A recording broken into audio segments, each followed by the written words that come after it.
cloud. There is no cloud. There's only other people's computers. Okay, so we are recording for posterity. This will live on for all time. I'm going to sit right here in case there's a problem with the screen sharing, but Alzheimer Care Armenia, go for it.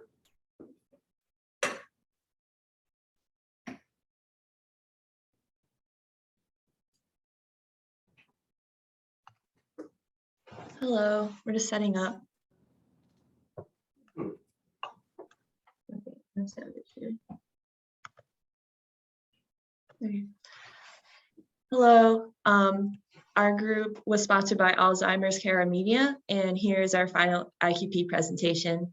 I'm Kelly McDonald, and my partners are Madeline Brady and Jonathan Coco. So here are the components of our paper that we will be covering. Just some introduction and background.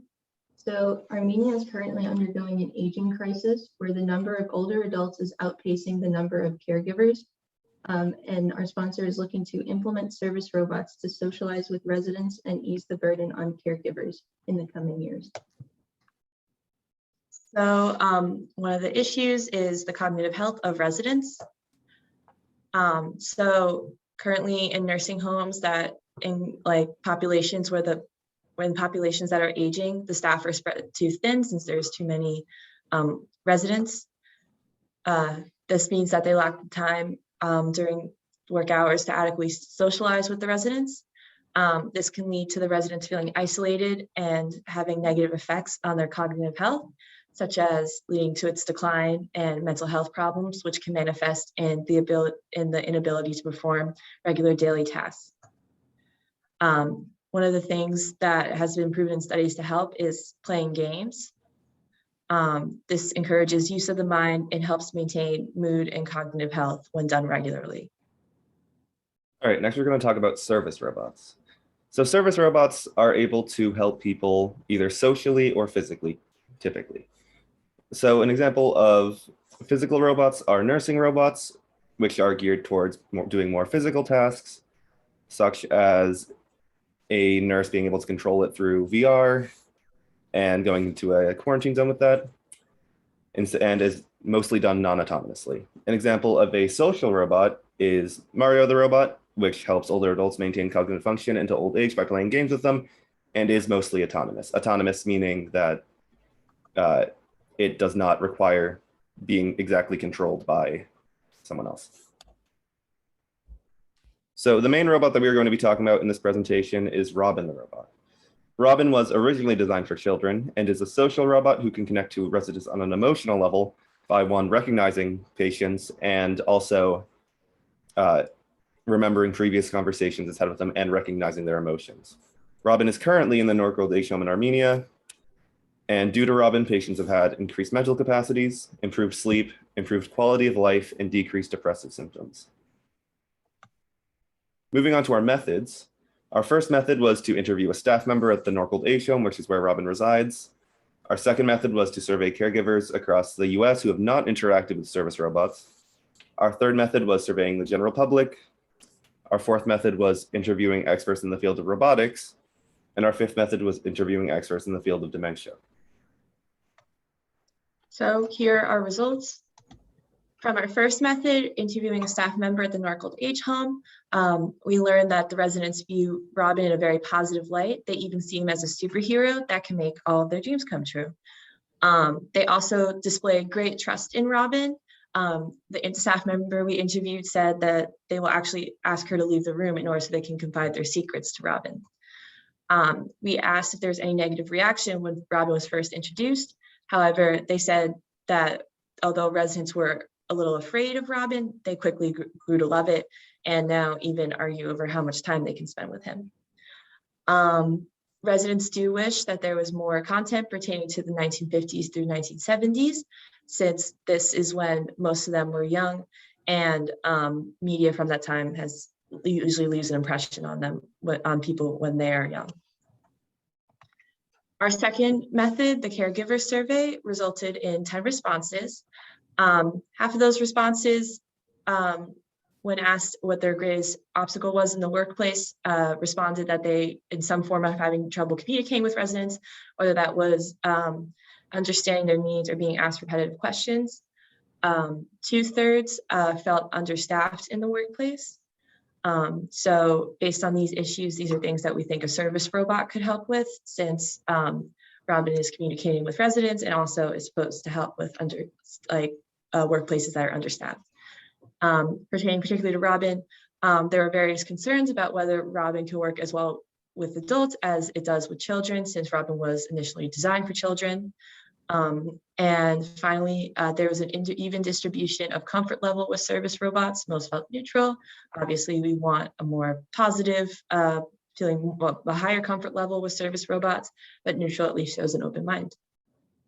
All right, so our third result was our general public survey, which received 127 responses, with most of those respondents feeling either comfortable or very comfortable with service robots, as can be seen on the graph there. More than 75% of respondents had someone in their life with dementia. Almost half of the respondents did not like the voice of Robin and thought that it should be changed for adults. And they were also wary of possible recording of residents and were doubtful of Robin's ability to carry out conversations. Here is a video of Robin. The voice is a little different in Armenia, but not different enough where it would change the trajectory of our results.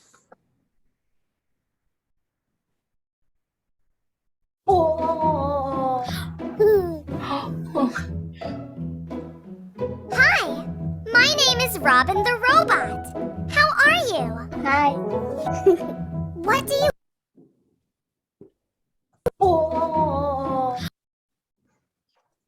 So our fourth results were interviews with robotics experts. We interviewed Professor Jane Lee, who works at WPI. She is currently researching nursing robots. Hers are geared more towards assisting nurses and less towards assisting residents.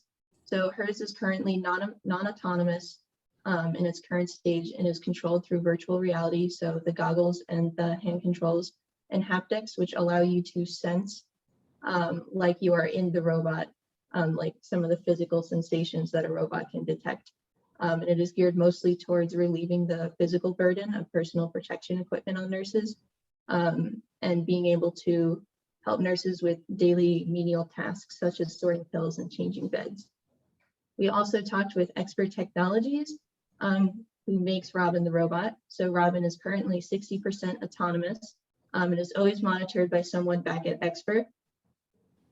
Robin has a programmed personality that it sticks to 60% of the time, and during the other 40%, when the conversation with the resident veers into territory Robin has not been programmed to handle yet, like discussing someone's past unpleasant experiences like the death of a family member or possibly war, the psychologist monitoring Robin back at Expert will take over and will try and guide Robin back to its predetermined conversations.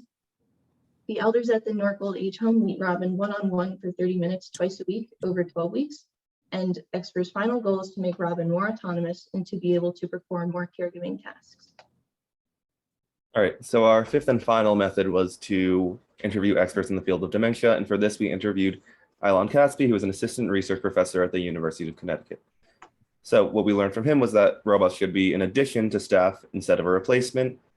Robin needs to be respectful to older adults, such as calling them older adults instead of elderly and calling them residents instead of patients.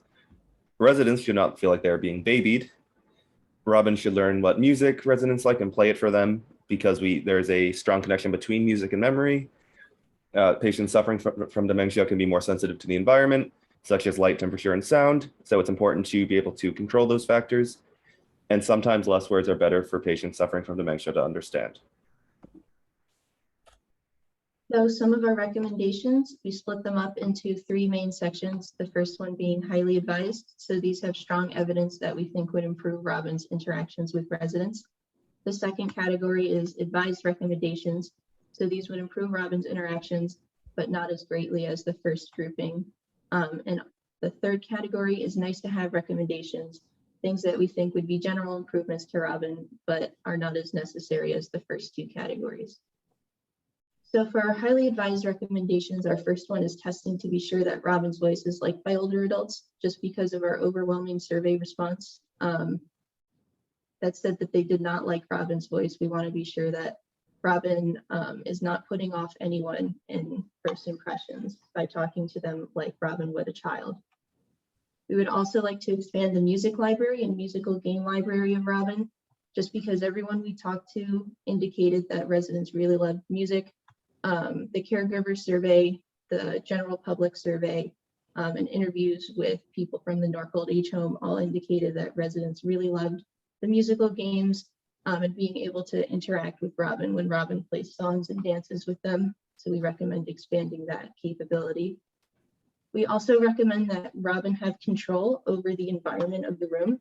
So temperature blinds, thermostat, just because dementia patients can be more sensitive to changes in temperature and light. We just want to make sure that residents are as comfortable as they can be. So if the room is too hot or too cold, they can ask Robin to raise or lower the temperature as needed.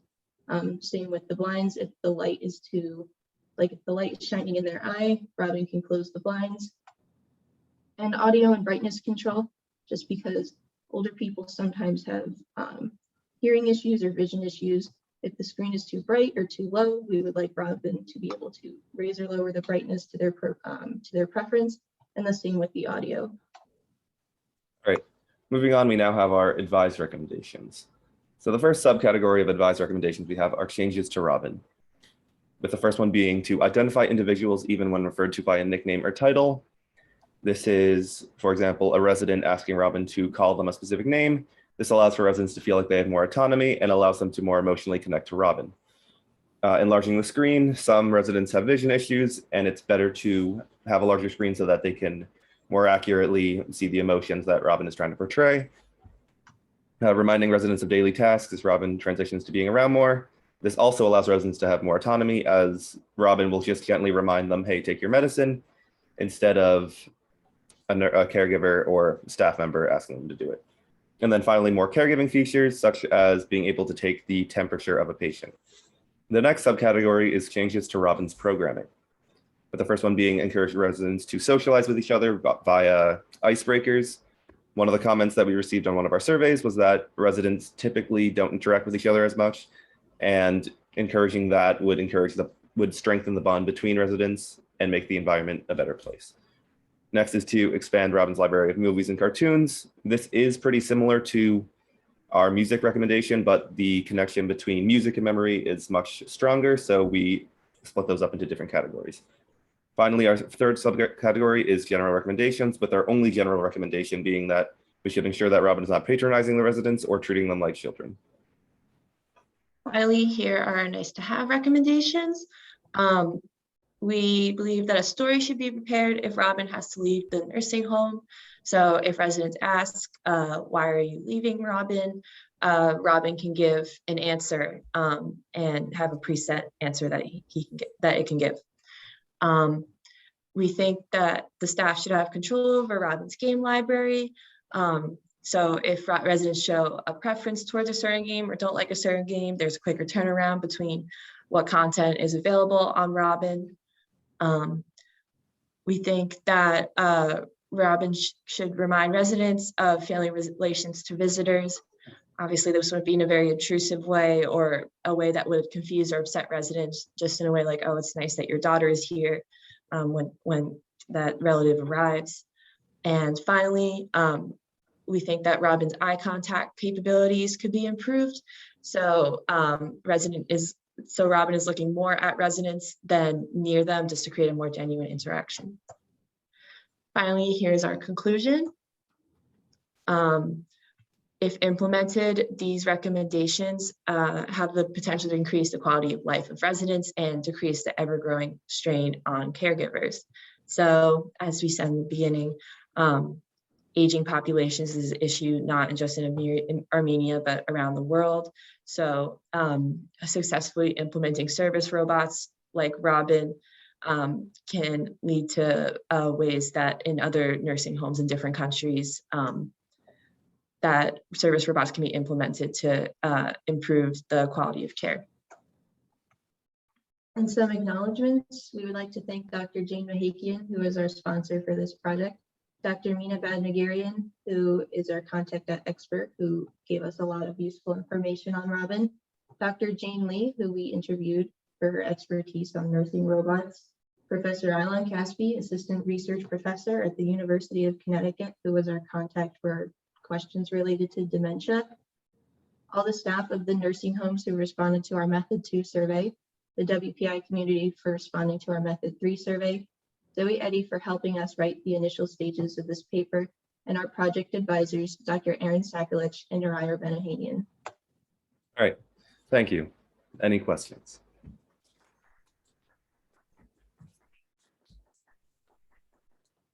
This is Mike Agajanian. I don't have a question, but I have a comment. I thought that was absolutely outstanding. Thank you for your hard work.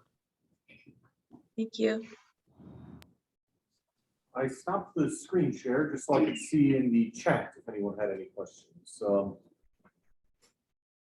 Nobody here has any questions. Anyone online? You can just unmute yourself and go for it. Hi, hello, good morning, or good mid-morning. Excellent WPI students. It was a joy and a pleasure to work with you, and I wish you all the best. Really outstanding work. Thank you. Thank you. And thank you, Jane, for setting that up. I see that you're back from Armenia.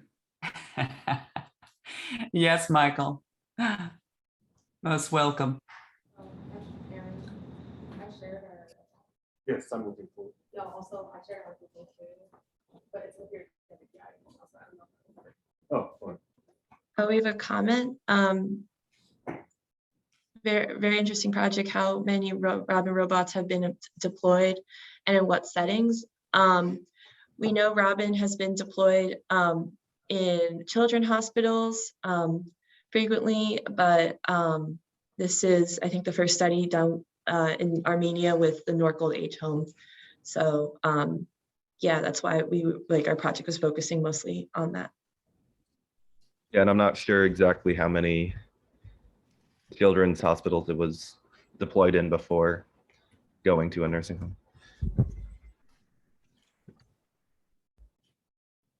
So if I can jump in, this is Aram Hajan. I'm the dean here in the College of Science and Engineering, basically a colleague of Nora's here at AUA. So yeah, great job. And I caught almost all the presentation. I had to duck out for 1 minute. So maybe I'm going to embarrass myself because maybe you mentioned this right when I missed it. But Time Magazine had a piece on Robin the robot. Do you guys all know that or not know that, or was that mentioned? I apologize if there's a repeat. We saw it in our research, but yeah. Yeah. I mean, it got some airplay here because there's a couple of Armenian startups in the sort of medical robotics realm, and Experts Robin is one of them that got some airplay, and there's a couple of others. One Embodied is another company. Anyway, it's just sort of interesting because it's great to see the sort of confluence of some of the technology entrepreneurship meeting, healthcare industry, meeting obviously here education, and sort of the confluence of all that together. So I just wanted to mention, great job on the work to all of you, to the students first and foremost, and Aaron and Norai, and sort of everyone involved. So thanks. I can assure you, Uriah and I did very, very little of it. The students did all the work. We had a question here in the room. So. Yeah, no, first I just say great job, guys, on the project and everything. It's a great presentation. But I guess a question of mine would be in terms of talking about the voice of Robin. I know a lot of the recommendations and research you guys did with the surveys show that people had mixed feelings about the voice, but have you had any conversations about alternate suggestions, like with the sponsor in terms of what you're thinking about that? If I'm sorry, it's a repeat of it. Was the team able to hear that? The question was, what alternatives to the voice have you explored, if any, basically? I guess. Yeah. So Aaron, just one comment. When someone in the room is asking a question, could you repeat it? Because we couldn't hear the question from the room. Yeah, so the question from the room was if the team has looked into any alternatives for Robin's voice. And if so, what did they sound like?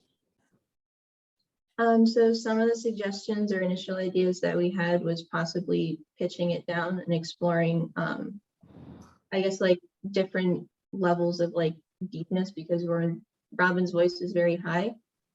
We also thought about maybe changing the cadence of it to be a little less dramatic, just because it does kind of sound like Dora or something you would hear on a children's show. But other than that, those are the considerations we have given.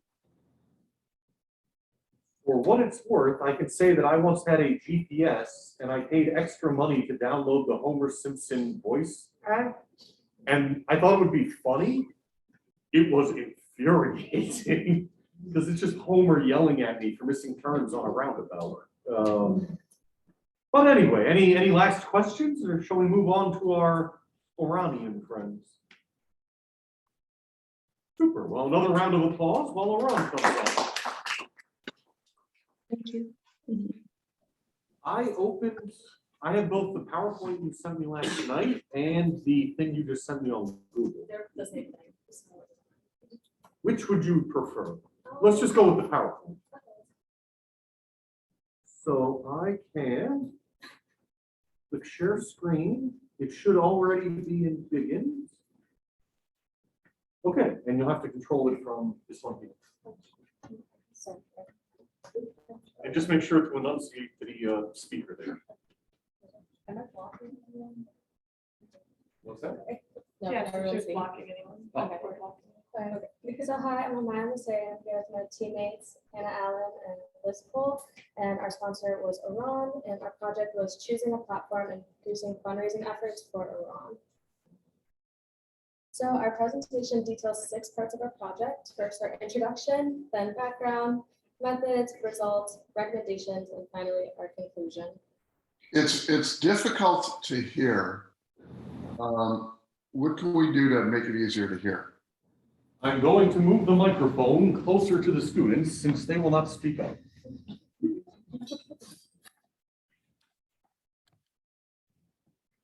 But also speak, I've tracked myself. Also speak up. So we first wanted to discuss mainly our problem and goal for this project. So unfortunately, due to the current COVID-19 pandemic, international travel has been harder over the past couple of years. Regarding Orran, this means that international sponsors cannot come visit Orran as easily, which has hindered the formation of emotional connections between sponsors and the children that they sponsor. These connections are very important to Orran. So to combat this issue, Orran has requested a virtual platform for the sponsors to use to connect with the children at the center. Before beginning our project, we hope to gain a better understanding of the current economic situation in Armenia. According to a recent study done in Armenia, 36% of children are poor and 3% are extremely poor. Through more research, we noticed the history of conflict with neighboring countries that played a large role into the current economic state. Armenia was also a part of the USSR, and after the dissolution of the USSR, Armenia greatly suffered economically, and this event, on top of the violent conflict, has led to an increasingly poor population. So regarding Orran themselves, Orran is an NGO charity organization in Armenia that has helped thousands of children over the course of 20 years. They have worked to provide food, medicine, tutoring for school, clothes for the different seasons. So if people want to currently donate to Orran, some of the ways you can donate include online donations, making pledges, and by sponsoring children. By sponsoring a child, a person has the ability to pay for the services Orran provides, such as the food, clothing, and everything. And sponsoring a child allows you to do this for 1 year. So Orran is an example of a social protection program. So social protection programs can be either direct cash benefits or programs that assist families or individuals in need. So a well-known example of a social program in America is the Boys and Girls Club of America. A study done by Anderson, Butcher, Newsom, and Ferrari on participation in the Boys and Girls Club of America concluded their paper with the statement, "The importance of youth development organizations such as the Boys and Girls Club as context for positive development should not be underestimated." So in their survey, they surveyed 120 children from across the US, And some sample findings were that regular club attendance had a positive relation towards self-reported grades, enjoyment of school, and effort in school, and a negative relation towards wanting to cheat in school. So now we outline some of our methods that we use for research. So we split our methods into 3 objectives. So the first was to understand how Orran and similar programs fundraise. The second was to demonstrate how the children benefit from Orran and the volunteers' internet capabilities. And third was to choose the best platform for Orran to use and to develop fundraising strategies for them. Our first objective was to understand how Orran fundraises and similar programs fundraise as well. We began by speaking with our sponsors about how Orran currently fundraises and also learning more specifics about their current sponsored child program. Additionally, we conducted unstructured interviews with staff members or volunteers from similar organizations, such as a local chapter of the Boys and Girls Club of America, along with WPI's Office of Advancement. For our second objective, we conducted unstructured interviews with Armin Hovanesian and Seza Aslanian and some of the Orran volunteers. Students from the American University of Armenia were able to help us by conducting structured interviews with the Orran volunteers. We conducted structured interviews with the Orran volunteers, and they were able to help us by translating their responses into English for us. So our third objective, we conducted 2 structured interviews with a computer science professor here at WPI, Professor Lane Harrison, and a WPI librarian, Ms. Paige Newman, on user experience. And then we created a test Patreon and surveyed members of the WPI community on its user experience. So now we will discuss the results obtained from using our methods. So from our interviews, we were able to gain some tips on how to increase donations, how to show donation impact to people, and how to increase donor retention. For increasing donations, we were told that using social media is a great way to spread awareness of events and can be used for online events, such as creating Facebook Lives or Instagram Lives, for example. And for donation impact, we were told that by many people that using testimonials are a great way to emotionally connect with donors. So testimonials could be from the children of the center, from volunteers at the center, or from Orran alumni, so we could see how Orran has affected their lives after graduating. Finally, for donor retention, we were told that thanking past or recurring donors a lot is a great way to encourage continued donation. Additionally, creating appreciation gifts such as thank you emails or letters can continue encouraging donors. From the interviews conducted for our second objective, we learned a lot about the children's experience from the program and the technical capabilities of the volunteer, staff, and the children. Our sponsors told us many stories of how children have truly benefited from the vocational training and apprenticeship program, many of whom have gained jobs from those programs that they were involved in. Additionally, they told us of situations in which fellow Orran families have helped each other out outside of Orran intervention. In regards to the familiarity with technology and social media, we found that Orran volunteers and teachers who we had interviewed had a strong understanding of Facebook and Instagram. They did not know what Patreon was, but once we informed them of what the platform was, they were very excited and explained they thought it would be beneficial for Orran. So from our 2 structured interviews that we conducted here at WPI, we were able to get some advice on user experience. So the first thing they said was making information digestible and avoiding information overload encourages people to keep navigating your site. And another way to encourage people to keep navigating is to minimize the amount of clicks it takes to find information in other items. Next was choosing a post frequency based on your donor demographic. And lastly, using larger known social media such as Facebook and Instagram to promote lesser known social media such as Patreon. So the survey we sent out with our model Patreon asked participants to rate the platform's performance in regards to 3 different categories of user experience. So ease of use, visual appeal, and emotional appeal. So this was our graph that we got back from ease of use. So as you can see, the majority of the response from the ease of use is positive. Most of the confusion that came were issues in the sample related to billing and lack of information. So you can customize tiers for your billing and Patreon, but we decided not to make them because we thought it would be best for Orran to be given the opportunity to do that since they understand their donor demographic a lot more. So it said that there was only one tier and it was $0. So some people were confused why they didn't have to pay for anything. And then also because we were not able to get testimonials directly from the children due to issues of consent because we were not able to go, we decided that we were going to create a fictional story. So we only had one post that detailed like a fictional child's day at Orran. So some people were confused about the lack of content, but this will be rectified obviously in Orran's official Patreon because they can get lots of testimonials from a bunch of children at the center. So the next part of the survey was the visual appeal. For the most part, people gave high scores to the visual appeal of our test Patreon, but for those who didn't, most of their reasons were that they claimed they would like to see images of Orran itself or some of the children. And the reason we didn't put those up is because we didn't have IRB consent to use images from the website for our purposes. So we just wanted to give Orran a template for the test Patreon, so they could use it as a reference for doing whatever they want to with it. So when they have their own Patreon, when they are able to make their own, they can add whatever images they want of the children or of the center. So, and according to the survey, people will want to see that. So I think it'll do really well.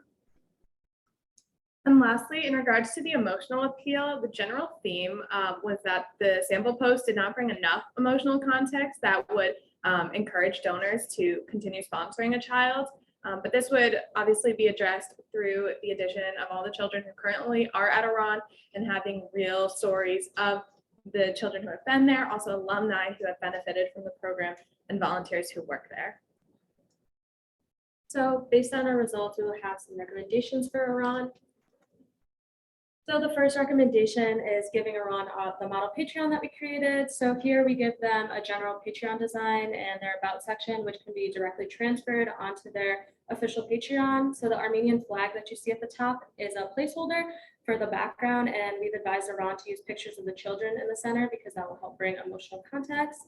Also, we created the sample post that you guys just heard about that can be used as a template for a journal entry style post about a child's day at Orran. We also created a second post that details Orran's mission in further detail, how you can donate through Patreon, and a link to their website so that they can get more information. And then lastly, we advise Orran to use their current Facebook and Instagram pages to help promote their Patreon, since these sites would garner more traffic than a typical Patreon would on its own. So next for our recommendations would be potential fundraising ideas. So as previously stated, social media is a great way to spread awareness and create online events. So we recommend that Orran increases their social media usage for these reasons. In addition to having more online fundraising events, Orran could have, say, a Founders Day like we have at WPI, where they celebrate the birthday of Orran every year. That could be a great potential fundraising event. They could also have letter writing campaigns to local businesses or local people to reach out and get more local sponsors. Finally, as discussed earlier, thanking donors a lot is important. So we recommend that Orran continues to thank its donors a lot and encourages them to keep donating, as it shows appreciation for the donors' help. And lastly, we have a few website design recommendations. Through a few of our interviews, we got some of this recommendation for us. The homepage has a lot of valuable information, and it would be beneficial to move some of that information to different web pages and provide more information buttons so that the information is not all piled onto one page. Through our interviews, we also found that people are more likely to donate if they know exactly where the money is going to, rather than just an organization as a whole. So if they can allow on their website donations to go directly to a specific cause rather than just their organization as a whole, we believe donors would increase through that. And overall, ensuring the information on the page is easy to read and not repetitive would benefit. For example, the About Us page has a large paragraph that talks about their history and who they are, but it's overlaid on a picture and the text is blue and it's a little hard to read. So it'd be very beneficial to move that off of the picture so that everyone can read it and understand. So now we just have a few concluding remarks. So the larger implications of our project aim to build a stronger community of donors for Orran, and by doing this, increase support for the children and expand Orran. And we hope through this size increase that we will then strengthen the pipeline of children to become higher education recipients and or young professionals that will help combat against generational poverty in Armenia. So finally, to wrap up, our team would like to thank our sponsors at Orran, specifically Armin and Ceza, for giving us the chance to work with this wonderful organization. We'd like to thank David and Christine from the and Professor Dimitri Ka from the American University of Armenia, who took the time to work with us. And we'd also like to thank everyone that we interviewed and took the time out of their days to work with us. And finally, we would like to thank our sponsors, Aaron and Araya, for reviewing and providing advantageous feedback on our work. Thank you. And are there any questions? Well, I just want to thank, this is Armenia Hovhanessian, founder of Orran. I just want to thank the team because you came up with very, very helpful suggestions and recommendations. And we hope that to utilize them, and we will keep you informed of our donations. We just this weekend celebrated Orran's 22nd birthday. So, thank you for helping us to make sure that we celebrate our 44th birthday in 22 years. And thank you for the hard work. I really enjoyed working with you. Thank you. We enjoyed it as well. Eliza? Yeah. I know you talked about like translating some, how did you approach dealing with like the language barrier, especially like the stories and the faith? Repeat the question. So she asked, the question was asked of how we dealt with the language barrier with working with like the children and volunteers. Yeah, so it was really nice because obviously we do not speak Eastern Armenian, which is obviously rough to try to work with the kids. So we did not have a lot of direct contact with the kids because it was like really hard to get IRB approval, and like we have short terms, so we didn't have a lot of time. But thankfully, Armenia and Ceza both speak English, so it was very easy to communicate with them.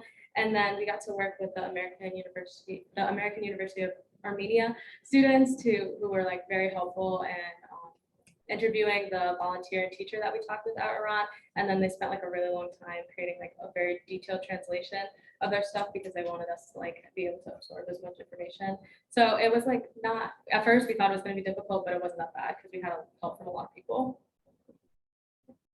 So in your recommendations, you were saying that you wanted to make it more, like suggesting that they use their social media more. Did you have any ideas about that type of content in terms of pictures or videos of children? Like what were you thinking? Yeah, so the question was our recommendation about using social media more, and asked if we had any ideas of how the social media could be used more and what kind of posts and things we could be doing. I can answer. So we had made the suggestions about, say, Facebook or Instagram lives for potential online events, especially with COVID now. It's a bit harder everything's a bit more virtual now. But definitely a lot of events like that, maybe just constant posts on, say, Instagram or Facebook or any social media to promote certain events, like making posters or images, digital images to create awareness. And yeah, and just posting weekly updates on the kids, maybe to encourage people that, hey, this event is coming up, maybe get ready. Yeah. We also advise them in our paper to make like an Instagram post every time there's a new Patreon post available, but it would be like a little teaser of what it says on the Patreon, so that, and then we would direct traffic to the Patreon, and then they see like, oh, I can donate on the site, and then they could get like access to the full content. This is Mike Agajani. That you hit on something that I was thinking about. So, excuse me, Orran has a very active Instagram social media presence. Is it possible to link directly from Instagram to Patreon so that they can go seamlessly into Patreon? Yes, it is. Yeah. And that's why, along with like the current posts, they do adding a lot more depth and like different ranges of posts of like highlighting certain vocational programs or different causes on there as well. And like Amaya had said, posting little teasers or different things that can be found in the Patreon page, so that they can get linked right from that Instagram page to the Patreon. Yeah, there's also ways for you to provide links to like different websites on your actual Instagram page. So like you can put it in your bio like that. Oh, we have this Patreon that you can look at. Yeah, and even on the Patreon itself, you have the ability when you're setting up the account to link your social media to the Patreon. So I have a follow-on question. So did you, all right, did you watch or follow any of the Instagram posts that Orran did? And if you did you have any suggestions to them on what they could do that would kind of enhance their fundraising abilities? Yes, so one example that we have seen as well that can be found in their Facebook and their webpage as well is we think it could be very beneficial to have if there's like a professional photographer come in who can take really nice high quality photos or videos for them because that was one thing we found too is that when trying to like include some of the pictures or take them they're a little blurry or not the best like pose. I know they don't want to be posed photos, but for marketing, for fundraising, sometimes you really want that. And so being able to bring in someone like that can help when boosting the content and the pictures and videos and all the stuff that would be used in the Instagram as well as Facebook and the webpage. What about the content itself instead of just the look of the content? No, I think we've been through their like Instagram and Facebook pages before when we were doing ID 2050, and we thought it looked good. It's just like we don't have that much experience in marketability, so we feel like we couldn't critique their stuff. Like as like people who just use social media, we thought that it looked nice and like emotionally appealed to us. So that's why we only give them recommendations of like other things that they could add to like on top of the posts that they're creating, because we like personally think that they are like pretty good right now. Yeah. And just making more a variety of content that appeals to more donations. And like Hannah was saying, making more online events or throwing in different kind of ways to encourage donations and fundraising through their social media as well. Because like Amaya said, we think it's already pretty good, and then just like utilizing it more for this Patreon as well. Okay, thank you. Very nice presentation. Good work.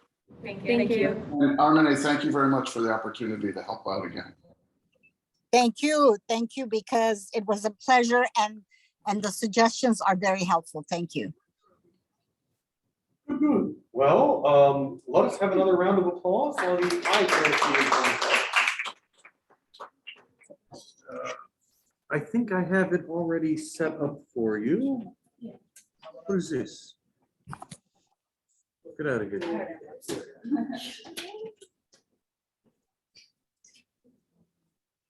There you go. You should be these two tabs.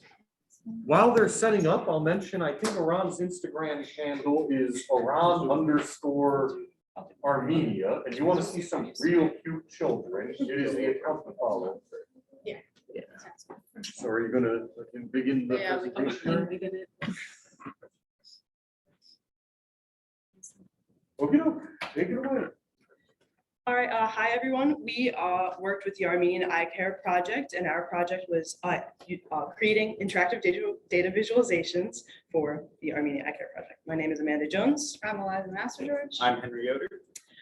Here is a little bit of an agenda that we're going to be going through today. We're going to introduce. Sorry guys, we can't see those slides. Oh, sure. Oh, do we not? That'll do it. That's kind of important.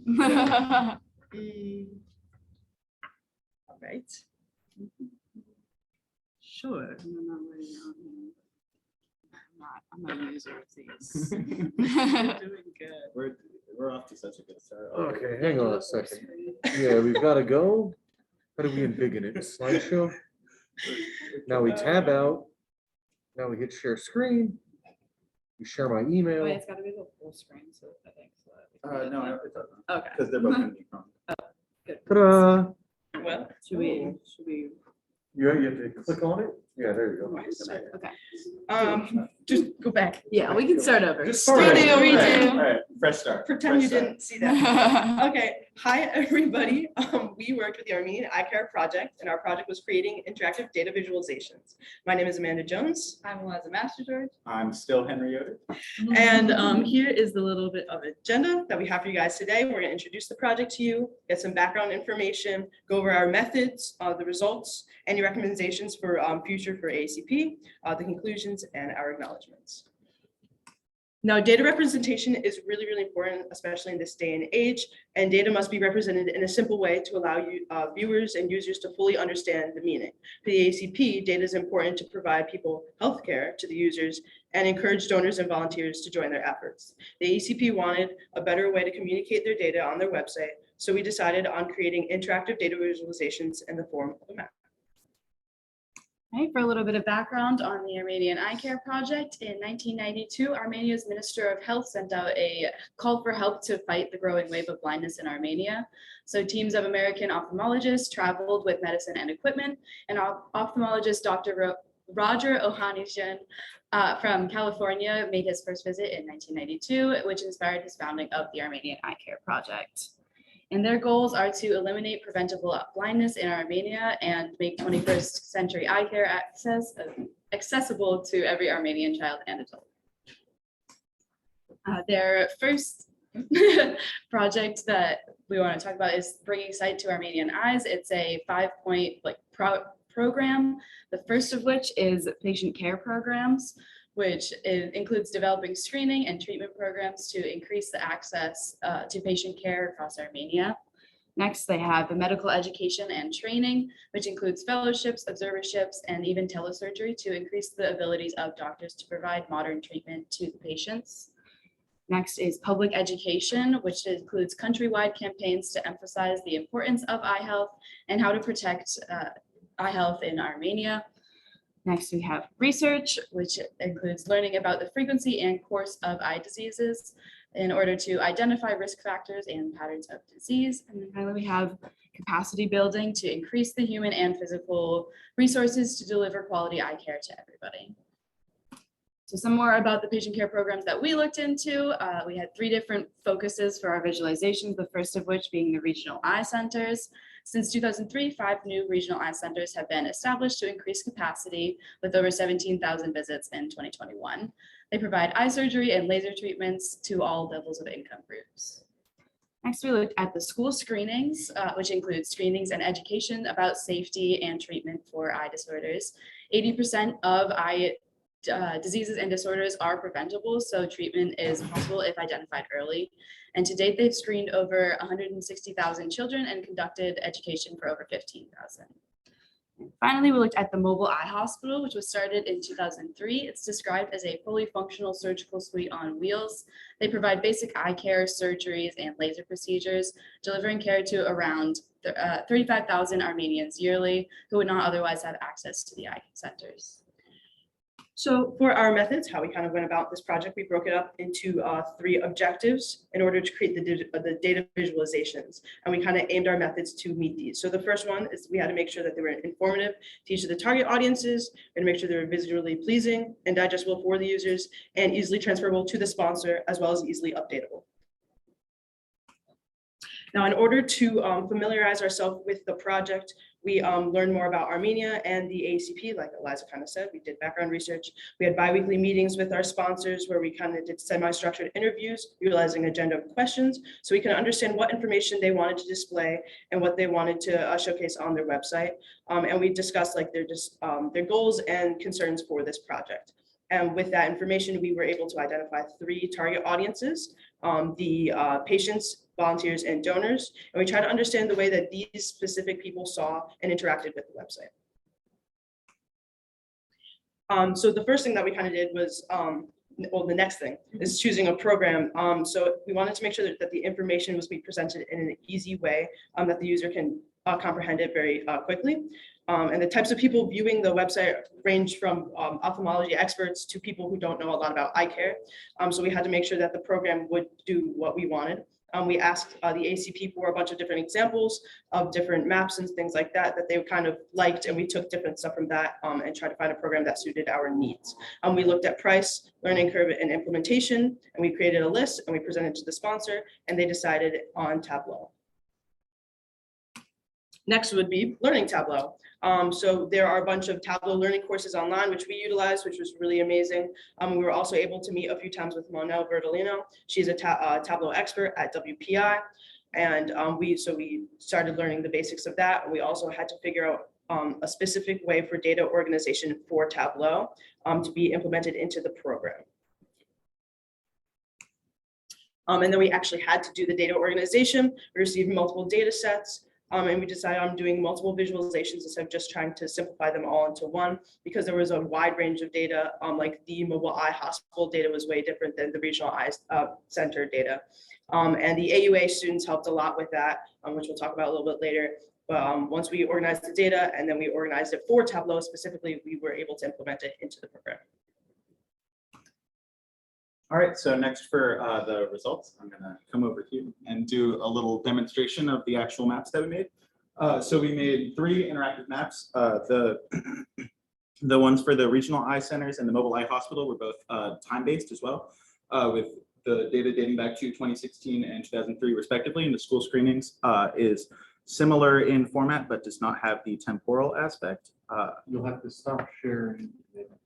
I think it should work. I've decided it's going to work. Does it work? All right. The user doesn't do it. Yeah, I'm nice with it. So first we have the regional eye centers map, which as you can see, as I said, so the user can select which years data they are viewing with a filter. We also have a parameter which allows a user to select which of the 4 main data sets they are viewing, and we have it's like called a tooltip, which is like a dynamic text box which shows the data in each region. We also have this table in the corner, and switching either the year or which data set you're viewing dynamically affects the title, the map, and the table in the corner. In addition to that, we also have symbols, which are the AECP logo for each of the regional eye care centers themselves, which we have embedded links into, which go back to the AECP website. If you click on them, then they all have different links attached to it. Next, for the school screening dashboard, this one is the simplest of them. There's just 6 different columns that you can select between. It again dynamically updates the tooltip, the title, and the table in the corner. The one main difficulty with this one was that we had to figure out how to make the color scaling work at all, because you'll notice if you look at the numbers in the table, school children screen, there's about 22,000 total data points in this. And for school screen, there's 58. And for making that scale from gray to red, Tableau doesn't let you do that fully dynamically. So the way we were having it was either the ones that were small numbers were completely gray and basically showed you nothing, or the ones that were high numbers were completely red and also showed you nothing. But we eventually figured out you can make it be based on rank. So instead of being the darkest based on like a range of numbers for it, it was just based relatively to each other, which made it function the way that we wanted it to. And then, so finally, we have the mobile eye hospital map, which this one we wanted to kind of treat the data. We thought its strengths were different to that of the REC one, where that one we kind of wanted to show how the centers were like rooted where they were in that region of Armenia, and showed over time how they continually made more and more progress. Whereas with this, we wanted to display how the coverage of the MEH was affecting Armenia. So the coloring isn't based on data, it's just based on where we had MEH data. And if you hover over, the tooltip has the data itself, but it's just showing the coverage within the country. Yet again, we have links that open up different patient stories in those given districts. And again, it dynamically updates the table in the corner, the title, the tooltip, the map, everything. The one thing with this one, which was one of the more difficult things, was figuring out how to make the table work, in that when we had null values, we wanted them to go away from the table. Because if you notice, if we look at, I believe it's 2019, we have data for every region of Armenia. And so this is rather large, but if we go back to like 2003, it lets me. 2004 is fine. There were just so many like blank districts, which we thought just was not like the best looking way to do it. But we basically had to restructure our whole way that we were doing it, where we before had year under what's called pages, and now it's under filters, and it works, and we fixed it. So I'll go back to the presentation now. I'm gonna have to escape and restart. But we also made and delivered a user manual along with videos to our sponsor to help them learn Tableau for themselves. So we made a written user manual which covered data organization, the ins and outs of setting up a Tableau account, how to connect data with your visuals and basically just input it and how to format it correctly, how to create the viz, updating the data, and as well as exporting it and embedding it in their website. And we also made video tutorials, which are basically just, so our REC map has all of the features that are in both of our other maps as well. So it encompasses all the concepts that we learned. So we basically just made like a screen recording with voiceover of us making the REC map again from scratch, just step by step explaining everything that we did. So when we deliver the maps to our sponsors, if they're looking at it and they're like, I wonder how they did that, they can go and see exactly how we did it and why we did it like that. Next. And in creating these final products, we also identified a couple of recommendations for the Armenian EyeCare project that have to do with the data organization, future data that they should collect, and the proposed placement of the visualizations on the website. So our first recommendation has to do with data organization. So this is what the data looked like when we first received it from the ACP. It was horizontal, so you had to scroll all the way through to see each of the years. It had X's for null values, and it was hard to compare each of the different years as you had to like scroll through that way. So with the help of the students from the Armenian University of America, I always mess that one up. AUA. We reorganized the data in a way that was easier to digest and compare.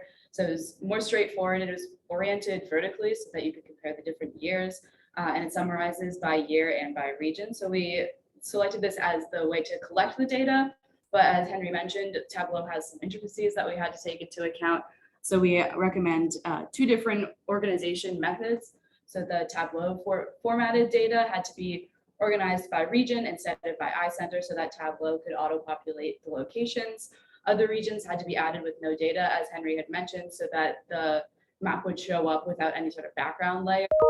The iCenter column had to be added so that we could add the little icon that you click on with the links, and the years had to be changed into a column so that you could click through the years as you saw on the map. And then the null values, of course, had to be changed to blank instead of the X's in our original. Our second recommendation has to do with future data that they collect for these kind of visualizations. So we think it would be really effective if they're able to collect more results-based data, like tracking the number of different people affected by specific conditions before and after ACP involvement, or the percentage of people who are screened and treated in each area, just so that it can quantify for users how much of the country is dependent on the ACP for EyeCare. And then we also recommend collecting patient stories that are associated with a location and a year. We had some patient stories in the mobile eye hospital data, but the mobile eye hospital map, but we think it would be a lot more compelling if you're able to click on different ones for different years, and then including the follow-up, where are they now kind of stories to show the lifelong impact that the ACP has. And then our third recommendation is where on the website we recommend they implement it. So this is the home screen of the ACP website. If you click through About Us to Background to Accomplishments, that's where we think that the visualizations would fit in best. This is what the page looks like right now, and we think it would be really, it would emphasize their accomplishments if we include the visualization there. And then we also recommend putting it in that slideshow that you can see in the top left corner so that it's more easily accessible to viewers of the website. So to kind of conclude for the ACP, with the visualizations, donors and volunteers will have a clear idea of what the impact the ACP has made, and patients can find the locations of EyeCare centers, as well as what surgeries and services are provided. And now the ACP has a more effective way of data organization specifically for Tableau, and can use the manual to keep the data and maps up to date. And kind of looking beyond the ACP, this project can be applied to other organizations for similar reasons. Other organizations outside of healthcare can also use this. This is more about communicating information and showcasing the impact the organization has made. It could also be adopted by countries too, to show any changes in medical trends and raise awareness when necessary. We just have some acknowledgements of people who helped us out with this project. Munel Verdolino was super helpful with all things Tableau and figuring out any questions that we had regarding that. Thank you to members of our sponsors, the Armenian EyeCare project, especially Muna and Araxia. They really helped us out with any sort of questions we had on the data, and just like we're always ready to respond to any sort of feedback that we were asking for. Thank you to Nane and Aiden from the AUA, who helped us organize all of the data, and of course their professor, Dmitry Ka, who helped us coordinate with them. Thanks to Zoe Eddy, our ID 2050 professor, who helped us prepare for this whole term and just like with all of our writing beforehand. And of course, thank you to Erin and Naraya, who were extremely helpful throughout this whole process and just planning any sort of feedback that we needed and writing and everything like that. Thank you. Any questions?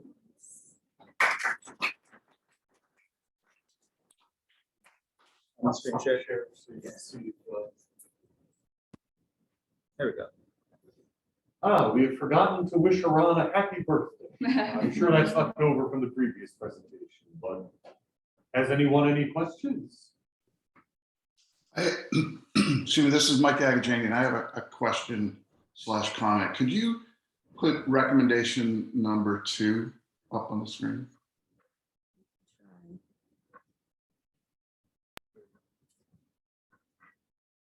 You have to click back into Chrome. Yeah, there you go.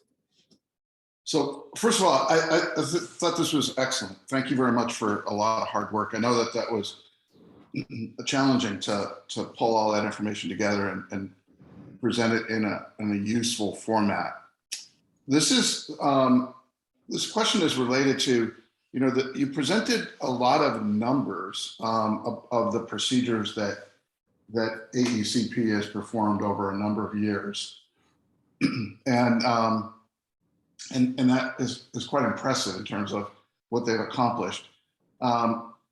How do you recommend that we present like the impact on the people? So, you know, that if you have the stories, and the stories are really the thing that makes AECP AECP. So, you know, having an elderly person that is suffering from cataracts and hasn't been able to see for many years and has never seen their grandchildren before, and have AECP perform surgery and they see their grandchildren for the first time. That's a very kind of emotional, it changes the quality of life for that person forever in a very, very meaningful way.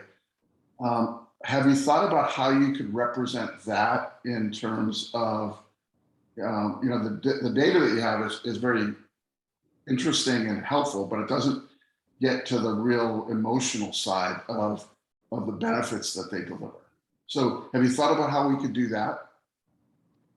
Yeah, so that was kind of part of where we were talking about with the patient stories. Like, we have some of them linked in the mobile eye hospital map, but that's why we think that it would be helpful. They have a ton of stories available on the website. There was just a few that we were suggested to put into the map. So we think it would be helpful to like showcase all of them or more of them within the eye hospital map, because you're absolutely right, they have a lot of really meaningful and impactful stories. And that also kind of goes into you know, this map is obviously very like numbers based, like you said, which is why we kind of suggest that they're able to show like percentages of people screened in each area to like quantify for the users how much of an impact it really has had.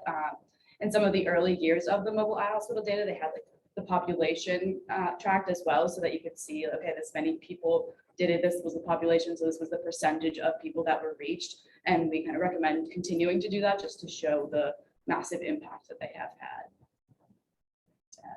I think that, yeah, that covers that. I think there's something in the chat. Thank you. Thank you very much for that. The screen share again.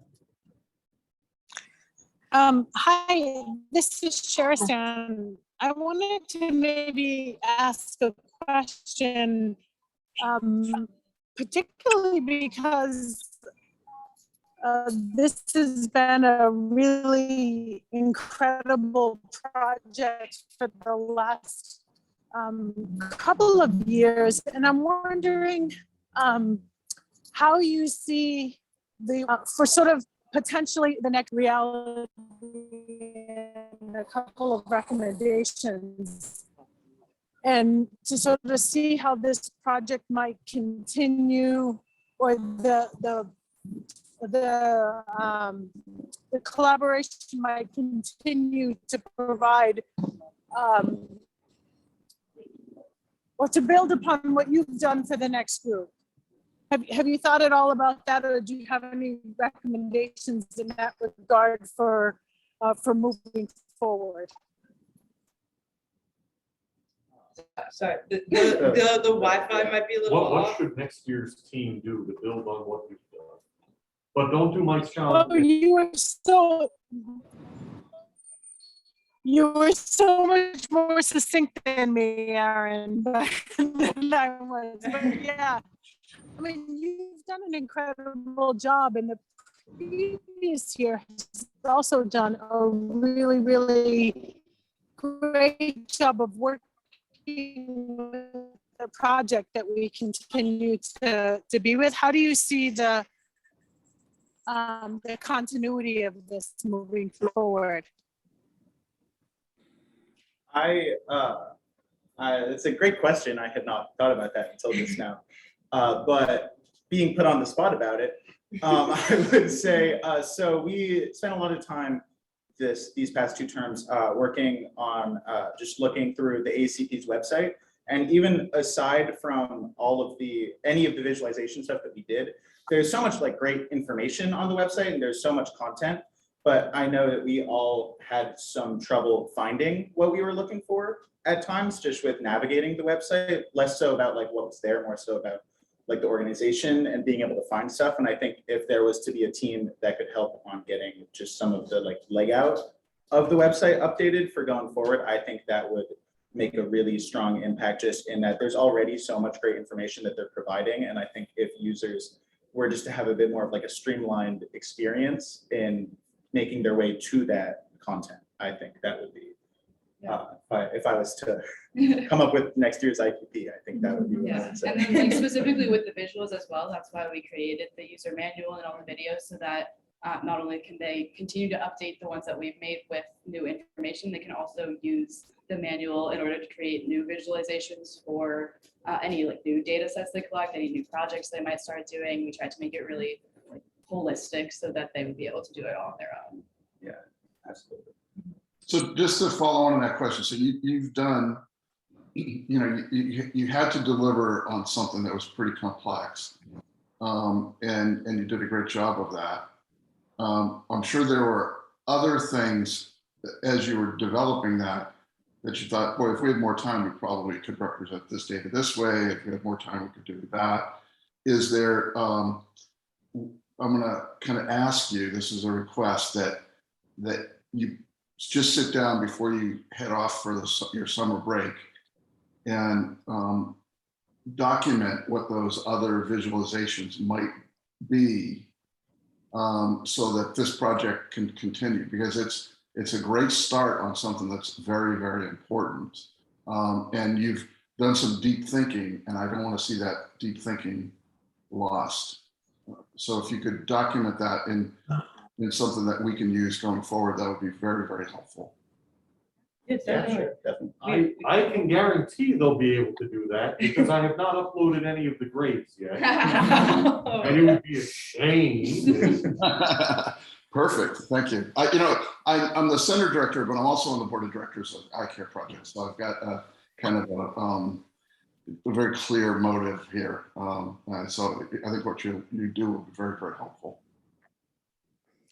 And there was a question in the very Yeah. brief about how you worked with the. This is Barbara Kalashian from Armenian EyeCare project, and I would like to thank kids for the incredible job. And I would like to say that it was really a pleasure working with the team, and a very positive team. I mean, we had a lot of crazy ideas that we were trying to tell them, and they would well, we'll think about it. Yes, it's doable. So I think we have a very good product, and I'm afraid we will still bother you for some time when we start looking at the manual more attentively. And I'm sure Arax and Tamar will still work with you to understand how to continue the great job that you started. And thank you. Thank you so much. It was a pleasure working with you guys too. Well, maybe a round of applause. We still have the Armenian tree project. Did I just refresh the?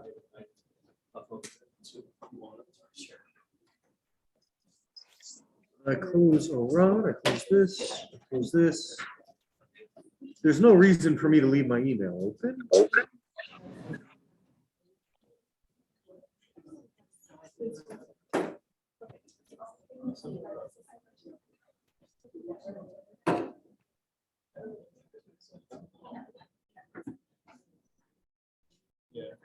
How have I?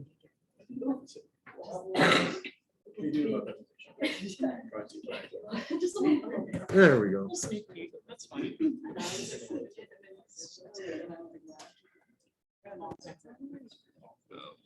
Okie doke. So for the fourth presentation of the morning/evening, we have the Armenia Tree Project team. Who's going to take it away? Good morning, everyone. We are Hydroponics for Food Security, IQP group in collaboration with ATP and AUA. I'm Calista Benny. I'm here with Hannah, Ashley, and so. Before we get started, just a brief. Guys, could you get closer to the mic, please? Before we get started, just a brief overview of what we're going to be covering. We're going to go over our background, our methods, and then transition to our results, recommendations, and conclusion. Before we get into too much detail about what we actually did in our project, we want to take a moment to acknowledge our sponsor, the Armenia Tree Project. So they were founded 28 years ago in 1994, and they really focus on the social and economic rehabilitation of the Armenian environment overall through their large initiative to replenish the tree population in Armenia. But recently, we've partnered with ATP to try to combat food scarcity in Armenia by developing a hydroponic system. And then to talk a little bit about the background and context as to where these issues kind of stem from, and a little bit of historical context. So since the dissolution of the Soviet Union in 1991, when Armenia became an independent nation, there has been a general supply chain collapse / a lack of easy access to fresh produce, and a lot of that is imported or exported from other countries, which leads to just a generally high cost. And as well, there's a really heavy interest on the cattle herding and dairy farming industry. So there's an identified need to and make it easier to access produce overall. And because of the recent events discussed, Armenia is experiencing a significant level of food scarcity. The chart above shows 3 food security and vulnerability analysis studies that summarizes the change in food insecurity that Armenia has experienced in the past few years. Each colored bar is a different point in time. This food insecurity has led to a general lack of nutrition, difficulty finding food in rural areas, and low food stocks. And it's important to note that low-income families are more susceptible to the rise in food insecurity. Lastly, we just want to give an overview on what hydroponics is. So compared to normal traditional growing, there's no soil needed. You can use sand, rocks, or just water. So there's 2 types of hydroponic system. There's an active system and a passive system.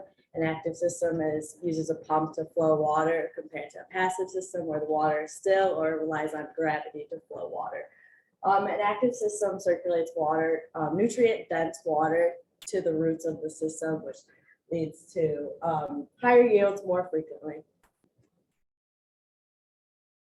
And then to get a little bit into sort of the methodology behind a lot of the project, we had a specific set of goals that we were kind of looking at while we were going through our methods. So one of our first goals was to really try to identify what we consider to be a valuable crop that would be viable for our system, highly nutritionally valuable, and also what we perceive to be generally desirable to the Armenian population. And then we took some time after that to research different types of hydroponic systems and what we thought might be most well adapted for our specific environment, which we needed to take into consideration while trying to make our model design so that we could adapt it for the right amount of space and the right budget, what would be reasonable to build also to someone who's inexperienced developing some sort of home gardening system with home tools, which then led us to creating and starting to come up with ideas for our instructional manual. And it was at this point we started to collaborate with the students at the American University of Armenia to develop our guide for our final deliverables for ATP. So to identify high-value crops, we looked at Armenian consumer reports that sort of outlined most favorable crops. We had a brief meeting with ATP where we sort of proposed the crops we were looking at, and they sort of confirmed it. And then we looked at the overall nutrition reports for each of these vegetables.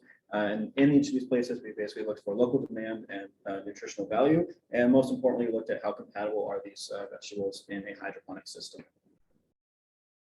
Next, we looked at different designs. So we looked at active systems and passive systems. We looked at the cost to build the system, but also the cost to continue the system.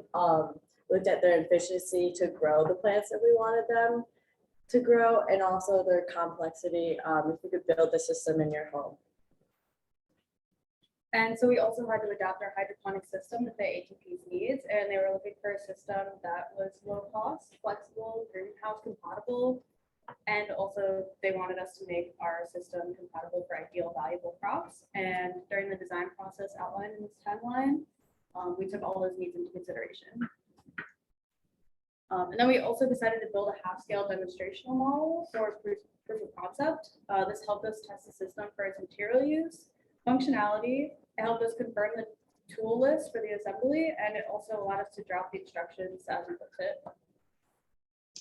So in our final stage was creating the instructional material. So we looked at like other well-known examples that we were known to be effective. One of which is Legos, it's like renowned for its ease of use. And looking at the examples, we looked at overall layout, colors used, and how the steps are organized together. And then in addition, this is also where AUA's contribution would be, where they focus on monitoring, troubleshooting, and a growing guide for plants. And to get a little bit into our results as we followed some of these goals through towards the end of our project in identifying some of those high value crops, we ended up taking a few different consumer reports into account, particularly the figure on the right. You can see there's a few stars over some different columns of the vine vegetables we saw that were not only really highly desirable, but also would be well adapted for our hydroponic system and the design that we ended up going with. And then we also took time to focus on leafy greens in general because they're really well adapted hydroponically in terms of more efficient growing times and higher yields. So we picked things specifically that were more nutritionally dense and fibrous, as well as including herbs speak for their general desirability, preservability, and potential to be resold at a higher value. Next, we decided to pick two models. We have an active system and a passive system. For our active system, we picked the nutrient film technique. This uses a pump to carry nutrient dense water across the roots of the plant. As I mentioned, this uses a pump, so it does increase the cost a little bit, but overall was more successful. And then for our passive system, we picked a grow box, which is ideally just a bucket of water that the net pots sit in. This doesn't use a pump, so it lowers the cost a little bit. But since the water is still, bacteria and algae is more likely to build, and you have to change the water manually. So ATP gave us the okay to use a pump, so we decided against the grow box and we decided to use the NFT system. Next, we had to choose our materials, so we decided to use PVC pipe, 2x4 wood, and tubing. We encourage users to use recycled materials that they have around their house that they're not using. These can include gutters, leftover wood or metal scraps, and a garden hose.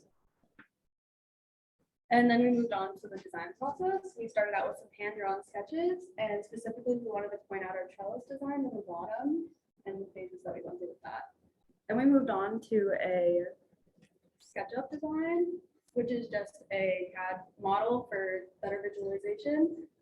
We decided to go with an A-frame design because it's easily scalable and it's also used in hydroponics pretty commonly. We also wanted to point out that we chose wooden posts for the trellis. And then we came to our first SolidWorks demo frame design. So we changed a few things. We chose to go with a flat top for the A-frame so that we could have two exit holes on the top of the pipe to let the water flow down both sides of the system instead of having a adapter on the pump itself, which would increase the cost. And then we also quickly realized that the bottom pipe of the system needs to be above the water tub for the flow of the water to go correctly. And then we made those changes in the final SolidWorks demo frame design, which is what we actually built. And then we moved on to the final design, which is our ideal model that we're suggesting users build. And then we moved on to putting the files into Fusion 360, and that just puts a skin on it to make it more realistic.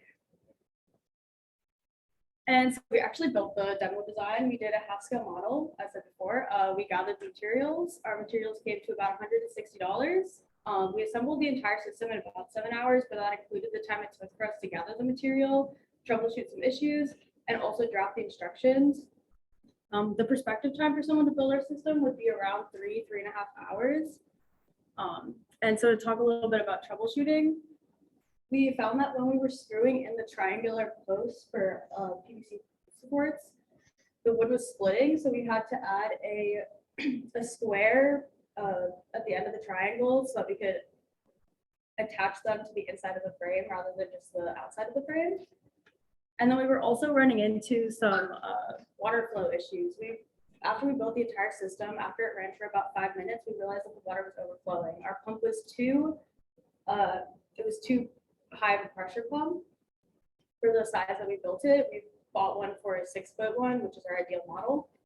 So we cut a hole in the input tube that ran from the pump to the top PVC pipe, and that fixed the issue. So once our demo was tested for functionality, we moved on to building the handbook. We wrote a basic set of instructions while we were building it, and then we sort of edited these and adapted them to the full scale. That was brought in, and then like I said before, we used Fusion 360 to make these nice renders, to make a more lifelike image that are easier to understand, and then this was all brought together in a picture chart. So what you see here is the cover page of our handbook. It then moves on to a very basic table of contents. A brief introduction into what hydroponics is, with the assumption that end user has a very low base knowledge. You want to give them a good foundation before attempting to build a system. From there, we talk about what vegetables we recommend and where locations they should be, organizing like the vine vegetables on the bottom, because that's where the trellis design is, leafy greens in the middle, and the smaller herbs on the very top. We then briefly go over the major components with a bit of information about how to select materials, what requirements are needed, and what's the overall function of those components. This is the tools and materials cover page of the instructions, which just outlines all the tools you'll need to build the system and the materials and quantities of the materials that you'll need. And then there are these instructions themselves, which is a step-by-step guide on how to build the system, how we did, with tools and materials for each step, as well as a brief description of what process you're going to be doing.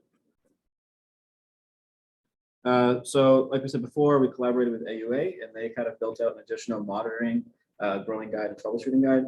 So they're going to kind of present what they did now.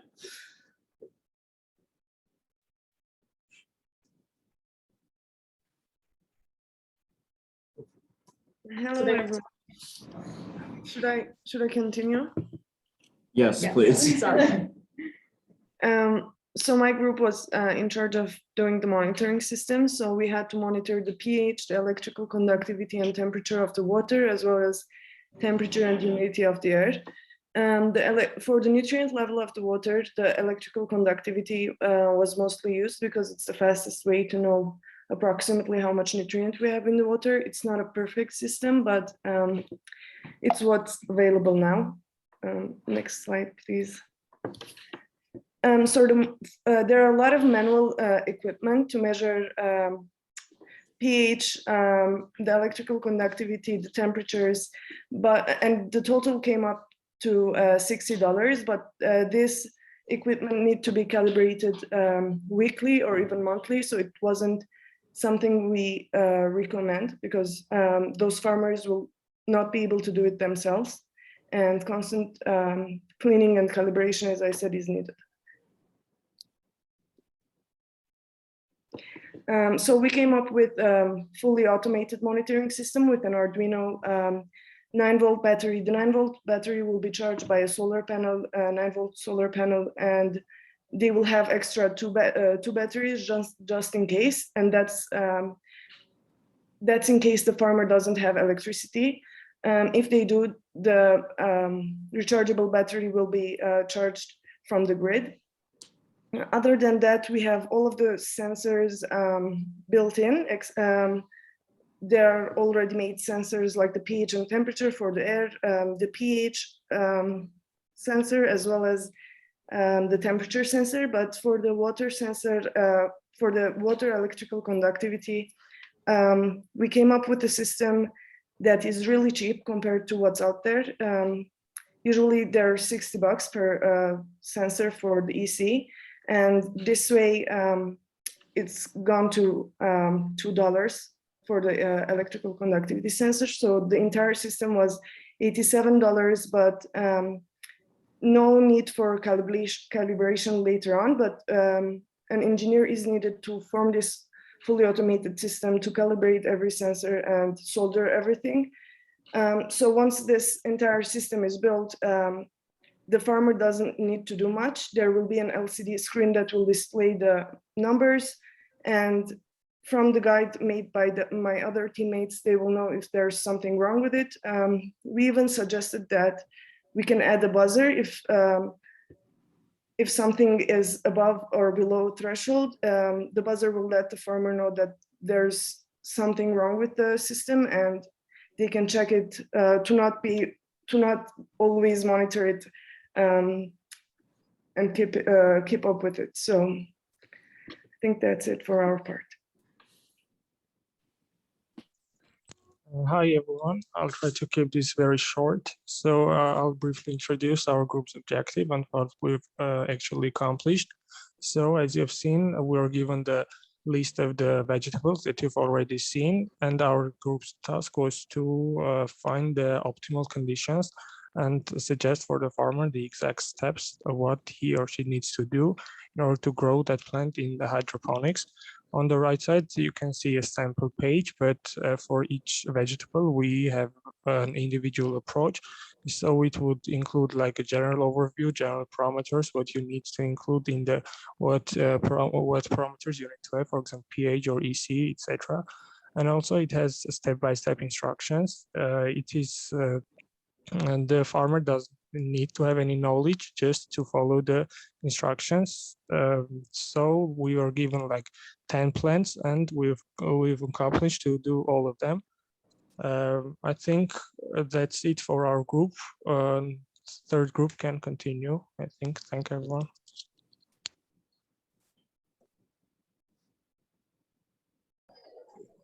Hello. Our team was responsible. Can you hear me? Yes. Our team was responsible for the manual of how to solve common issues in the system. Go to the next slide. Yeah. The main parts were first recommended tools and supplies, system leaks, water pump issues, pH imbalance, nutrient deficiency, and then recommendations on the suspended material and the lighting. So these are the tools and supplies. In the manual, we explain how you might use each of them. Next slide. System leaks, which we divided into 4 parts: clogs, broken connections, reservoir issues, and leaky seals, and we explain how you can fix each of those.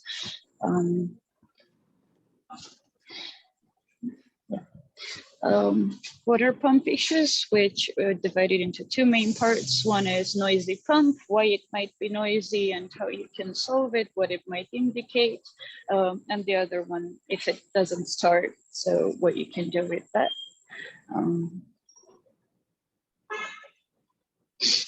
pH imbalance, which we recommend using commercially made chemicals to balance it, and we explain how exactly you should do that, which in steps, and adding small amounts until you get to the desired level.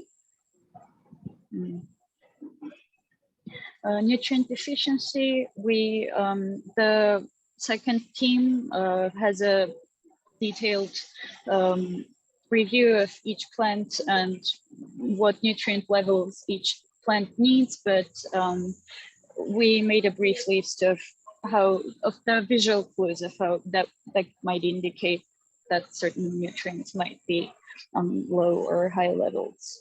So we chose 10, and we explain how you can figure out if there are issues with those. And then the suspended materials, my group mate explains 4 different types and the pros and cons of each. You can see the 4 here. And then a brief sort of recommendation on what lighting you can use and how to buy it and how to figure out how much of it you need. And yeah, that's it. Thank you.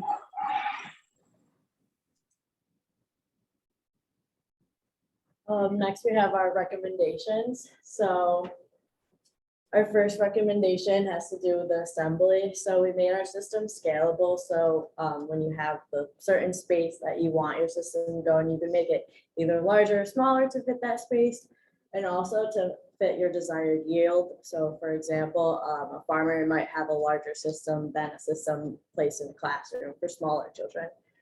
Next, we also, as I mentioned before, we recommend that the user explore recycled materials that they might have around their home that they're not using. And also ATP asks us to design the system to be put in a greenhouse. But if you're putting the system in your home, you might want to think about adding a light source. And then we have a few recommendations for the instructional material. We definitely recommend that ATP create step-by-step videos to give the users a more personal experience in how to assemble the system. And also they could give out demonstrations at schools on how to build it and then also how to use it a little bit afterwards. And then we also want to promote safety during the entire building and assembly process. Definitely tie back long hair, use eyewear protection, and the supervision of younger audience, especially if this is being built in schools. And we also wanted to make some recommendations for alternative types of plants that you could be growing in the system. While we came up with a list of recommendations based on what we perceive as being most desirable, nutritionally valuable, and viable in our hydroponic system, there are definitely a variety of other vegetables that could potentially thrive that we didn't specifically explore.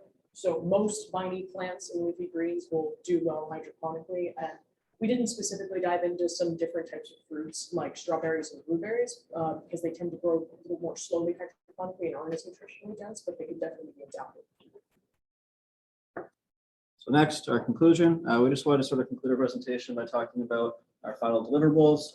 So by the end of this project, we were able to create a comprehensive handbook, test the system for its functionality, and then recommend a full-scale larger system to be used by farmers or schools or at home to sort of address the needs of food scarcity in Armenia. I would like to give a thank you to all the people that helped us throughout this project. Thank you to Jean Marie at ATP and the rest of the ATP group. Thank you to Russ Lang, who helped us set up the spot to work here at WPI. Thank you to Garabit and the AUA students who helped kind of build out our instructional manual with their contributions to monitoring and troubleshooting and all that. Thank you to Zoe and Eddie, and also a special thank you to Aaron and Uriah for helping advise the project.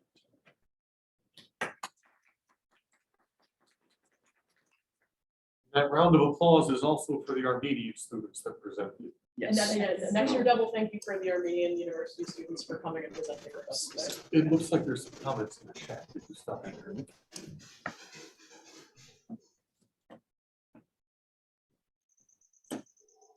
But I see our friend from the tree project would like to say something. Hi there, it's Jean Marie Papelian from Armenia Tree Project. There's actually quite a few of us on the call from Armenia Tree Project. My team in Yerevan is there watching as well. This was terrific. Thank you so much. We're very excited about being able to implement this project, not only with the students that we work with, but also with farmers. It's a great teaching tool, and I love everything about what you've done. Having a manual for putting it together, all the recommendations, all the research. Bravo. This is the second year in a row that we've gotten some terrific results from working with the WPI students in this project, and we hope that this cooperation will continue. Thank you. Thank you. It's a pleasure working with you guys. Glad that we can figure out something that would work. Do you want me to take the question that's in the chat and read it out loud? Yeah, as long as you read it loud.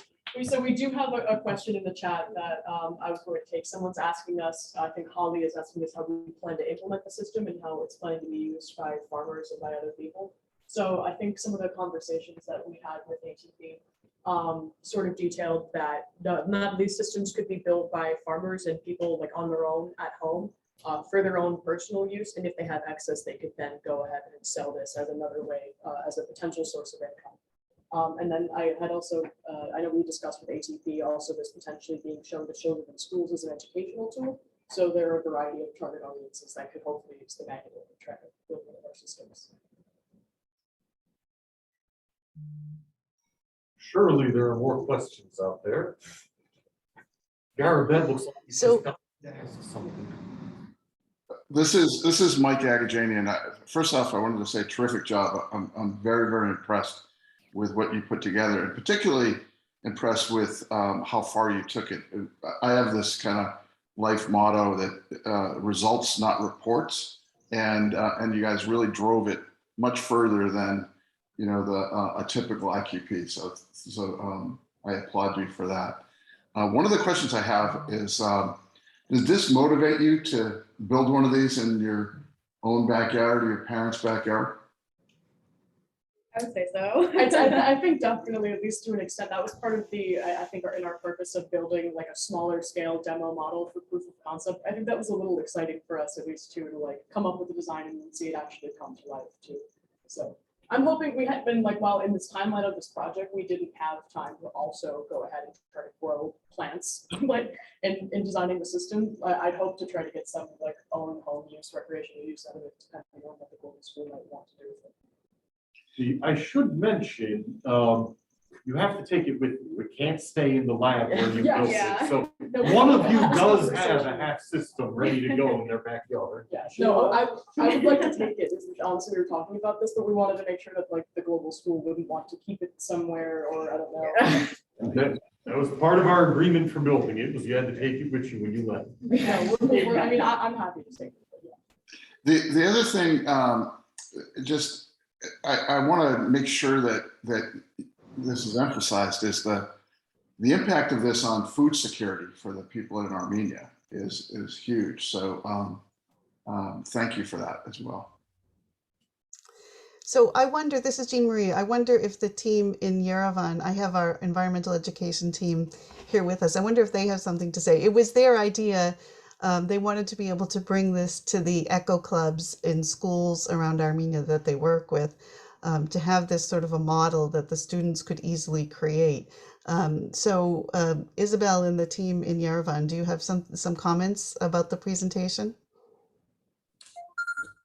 Thank you for the presentation, and thank you for all the work that we did together, and also taking all the recommendations that we made. And this is a great idea, and we already discussed it with our eco clubs, with students, and they are very enthusiastic with that idea. And we are sure that we can have the model, the demo model, maybe in one of our eco club schools, or maybe in our educational centers, so the students will have a use for it, will learn much about the system, and we hope that in that way we will teach much about the hydroponic system, which is much more ecologically clear and good for the use and food production.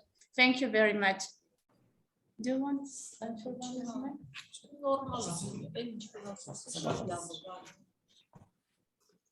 So that's all. Thank you very much. Thank you. Thank you. It was really great getting feedback and thanks from you guys. So we much appreciate it. And I see Garabet has his hand up. Thanks a lot for a really nice presentation and the work you've done in this. It's really impressive. One question that I have, and it's really good that you actually built a model so you know what's working and what not. And my question pertains to that.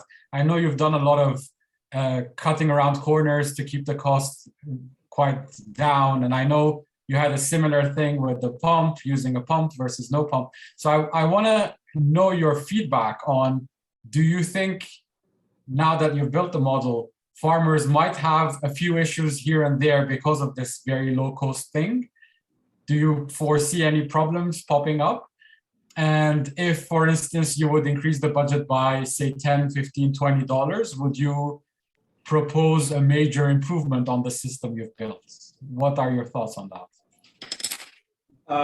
I think largely the materials we used were cheaper, but they're also designed for the purpose that we use them for. So we didn't run into any major issues with material use. PVC pipe, wood 2x4s, and all that really worked well for what we wanted it to do. If we were to raise the budget, I think in the $10 to $15 range, there isn't any great improvements that could be made. You might be able to buy a pump that might have like better warranty or last longer, because that's going to be one of like the more overworked parts of the system. Also, a lot of NFT systems incorporate some sort of timer, so they're more efficient and they're not constantly running. So if you were able to add $10 or $15 to the budget, that's something that you might be able to add. And then obviously, as the budget goes up, you know, you can make the system larger or more complex. But we felt really good about the budget we picked because we really wanted to focus on making it most accessible to the most amount of people. And to do that, we wanted to keep the costs down as low as possible. And I think in terms of maybe the materials and some of the issues, like the other half of your question for what you were saying, like the materials we picked were like low cost within the and easy to obtain, like within the context of our immediate area, and also what we would project to be easy there. But we did include emphasis in if you can use recycled materials, or if there's something alternative we need to use, there should be sufficient instruction to be able to use that in the place of something else. And I think it was good to go through this though for us in terms of building it, because then we were able to give more specific details as most of us being first time like builders and really putting something together like this. What's like more important to make a little note of in the instructions if you're not used to using power tools too. So this is Jean Marie. Just one last thing, well, two last things. One, I hope somebody can email me the slideshow presentation that you gave. That was great, and we will probably want to maybe pick out some images from it to use in our public relations, because I'd like to tell our followers that we did this cooperation with WPI and AUA.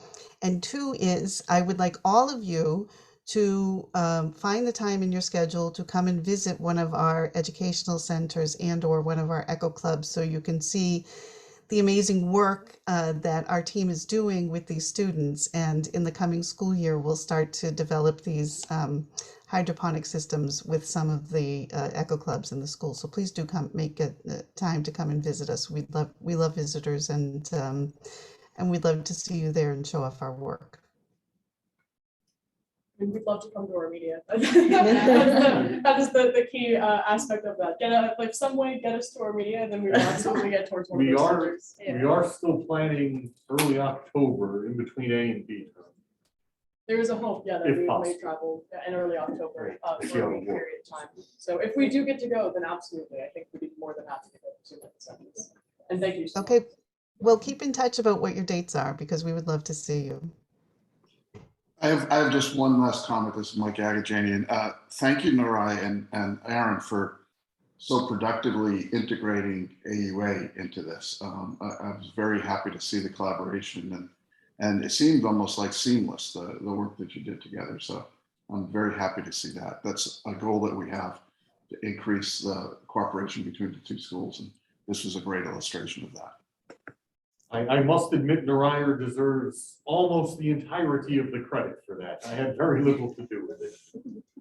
But as always, Nurai has organized things excellently. No, I'd love to take the credit for it, but I really would like to thank Garabet and Professor Dimitri, because unfortunately I don't think he's with us today, because they were very accommodating and including all of this work into their coursework. So I'd like to pass along all the credit to them. Make sure you thank Professor Dimitri for me. He's just being too kind now. We definitely give the credit to all of you guys for putting us in contact with the AUA students. I think that was definitely a great part of the project, so thank you.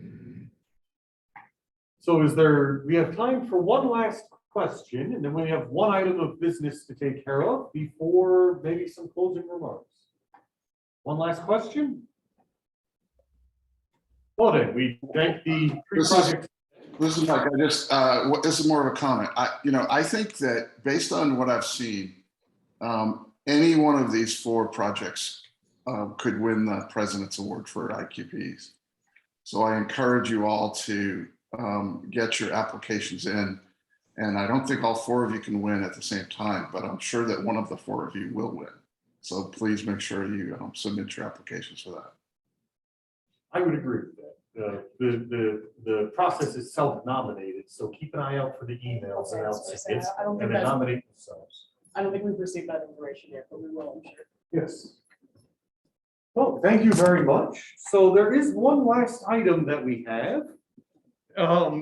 It's kind of a interesting item. For our friends in Armenia, you might not know that for about 50 years, from 1850 to 1900, Worcester had the largest Armenian population outside of the greater Armenia region. I know somebody who grew up in Worcester in the 1950s and remembered people calling it Little Harput. Was the nickname for Worcester. So based on that, we put together a scavenger hunt about Worcester's Armenian heritage with 25 different Armenia-related businesses or things to do. I was going to get a trophy, and it was going to be the biggest, gaudiest trophy on the face of the earth. They talked me out of that. It's a little more tasteful. But the winning team this year is the Alzheimer Care Armenia team. If you would like to come up and collect the trophy. So this trophy will have your names inscribed on it, and Jonathan's, of course. And it will go on here. Grab it, it's yours. Thank you. It will go on display in the IGSD offices so that everyone will know for a year that you won, in part because you made a big mess of tishbaji, which apparently you liked, which I was very surprised. Americans are usually a little. We were kidding. We didn't like it. No, you didn't like it. I knew it. Okay. It didn't taste bad. It just The felt, texture. It just felt very. It had a weird aftertaste. That's liver, all right. That means you made it absolutely correctly. But so the first winner of the Yerevan Cup is the Alzheimer Care Armenia team. And you can go into the IGSD office at any point and relive your glory. Thank you. There is space on the trophy for, I think, 30 names altogether. So it should last for the next 29 years. And the scavenger hunt will be a part of ID 2050 from hell on. Awesome. So be that as it may, I'll actually take that back because I have to go get your names engraved on it. It'll be on the side, very classy. The original version looked like something that Flava Flav's dentist would have put together. It was 6 feet tall. It was like electric green, chrome and platinum. But anyway, now that we have made that award, would anybody like to close out our situation here? Mike, Holly, Norire, Garabet, Shari, whoever's around. I'll just make one last comment. Yeah, we worked very hard to put together this Armenian Project Center about 6 or 7 years ago, and COVID has certainly made things challenging for us as well as for the students, and maybe particularly for the students. But I tell you, I couldn't be more proud of where we are right now, and it's thanks to all of your hard work, the advisors, the students, the sponsors. AUA's cooperation has been just remarkable, and I think we have a lot of great things before us based on our very effective start so far. So thank you all for your contributions. I'll keep mine short. It was a great pleasure working with everyone. Hopefully I'll see you guys in Yerevan sometime soon. Yes, well, I can say I've certainly enjoyed working with all of you and with the sponsors, and I mean that from the very heart of my bottom. So I think that wraps up. I almost made it with a straight face, the bottom of my heart, obviously. I think that wraps up this year's presentations. I'm going to stop the recording and we can close out the. And yes, Jane, I will send a picture of the award, the trophy. Oh, and Aaron, one small thing. Could you guys take a group photo? We'd love to have an article at AUA about the work that was done. I have taken pictures of each team.